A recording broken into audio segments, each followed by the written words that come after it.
नमस्कार, स्वागत है आप सभी का हमारे चैनल में एक बार फिर से। आप सभी को श्री कृष्ण जन्माष्टमी की ढेर सारी शुभकामनाएं। कान्हा जी का आशीर्वाद आप पर और आपके परिवारजनों पर सदा बना रहे। श्री कृष्ण जन्माष्टमी के दिन मथुरा नगरी में कंस के कारागार में देवकी की 8वीं संतान के रूप में भगवान श्री कृष्ण ने जन्म लिया था। श्री कृष्ण भगवान को भगवान विष्णु का ही अवतार माना जाता है। मान्यता है कि हर साल भाद्रपद माह के कृष्ण पक्ष की अष्टमी तिथि यानी जन्माष्टमी पर भगवान श्री कृष्ण के बाल स्वरूप की पूजा करने पर हर दुख दोष दूर हो जाता है। इस बार श्री कृष्ण जन्माष्टमी 2024 की तिथि को लेकर कन्फ्यूजन ना हो तो हम आज आपको बताते हैं कि आपको व्रत किस दिन रखना है, किस दिन आप जन्माष्टमी मनाएंगे। भादो मास के कृष्ण पक्ष की अष्टमी की तिथि प्रारंभ हो रही है 25 अगस्त रविवार को सुबह 3:39 से। सोमवार के सारा दिन ही अष्टमी तिथि रहेगी और 26 अगस्त सोमवार को सुबह 2:19 पर समाप्त होगी। रोहिणी नक्षत्र प्रारंभ होगा 26 अगस्त सोमवार दोपहर 3:55 से और रोहिणी नक्षत्र की समाप्ति होगी 27 अगस्त मंगलवार को दोपहर 3:38 पर। इस बार जन्माष्टमी का पर्व 26 अगस्त सोमवार के दिन मनाया जाएगा। जन्माष्टमी के अगले दिन ही दही हांडी का आयोजन किया जाता है, जिसमें दही से भरी मटकी तोड़ी जाती है। 26 अगस्त सोमवार को सूर्योदय होगा सुबह 6:11 पर और सूर्यास्त शाम 6:46 पर होगा। ब्रह्म मुहूर्त का समय सुबह 4:34 से 5:22 तक रहेगा। अभिजीत मुहूर्त का समय दोपहर 12:03 से 12:53 तक रहेगा और अमृत काल दोपहर 1:36 से 3:09 तक रहेगा। राहु काल का समय जो कि अशुभ माना जाता है, इसका समय रहेगा सुबह 7:30 से सुबह 9 बजे तक। आप जानते हैं जन्माष्टमी की पूजा का शुभ मुहूर्त क्या रहेगा। 26 अगस्त सोमवार को मध्य रात्रि निशिता काल मुहूर्त रहेगा रात 12 बजे से 12:45 तक।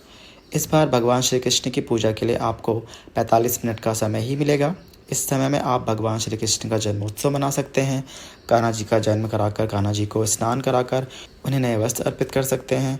नए वस्त्र के अलावा उनका श्रृंगार कर सकते हैं। भगवान को फलों का भोग लगा सकते हैं।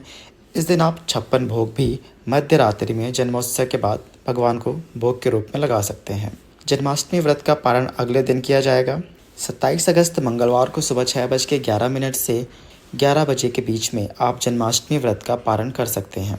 जन्माष्टमी के दिन भगवान श्री कृष्ण को पंजीरी का भोग लगाने से जीवन में सुख समृद्धि आती है। इस दिन भगवान श्री कृष्ण को विशेष रूप से धनिया की पंजीरी का भोग लगाया जाता है। जन्माष्टमी के दिन सुबह जल्दी उठकर स्नान आदि से निवृत्त होने के बाद सभी देवी देवताओं को प्रणाम करके व्रत का संकल्प लिया जाता है। मध्याह्न के समय यानी दोपहर के बाद देवकी जी के लिए प्रसूति गृह बनाया जाता है, यानी कि आप एक छोटा सा कमरा तैयार कर लीजिए या छोटी सी जगह जहाँ पर देवकी जी ने भगवान श्री कृष्ण को जन्म दिया था। इसके लिए आप काले तिलों को छिड़क कर घर में एक बिछौना बिछाकर शुभ कलश की स्थापना करें। इस दिन आप ध्यान रखें भगवान श्री कृष्ण के साथ साथ आप माता देवकी की भी पूजा जरूर करें। इसके बाद भगवान कृष्ण और देवकी माता का विधिवत पूजन करें। दिन भर उपवास रखें, ध्यान करें। इस व्रत में अनाज का उपयोग नहीं किया जाता, केवल फलाहार ही ग्रहण किया जाता है। बहुत से लोग इस दिन निर्जल रहकर भी व्रत रखते हैं। उपवास रखने के बाद मध्य रात्रि निशिता काल मुहूर्त में भगवान श्री कृष्ण का जन्म कराया जाता है, यानी कि उनके जन्म की विधि को बिल्कुल वैसे ही किया जाता है जैसे कि एक नवजात शिशु पैदा होता है। इसके लिए बहुत से लोग खीरे में एक सिक्का डालकर या खीरे में लड्डू गोपाल जी की मूर्ति को रखकर उनका जन्म कराते हैं।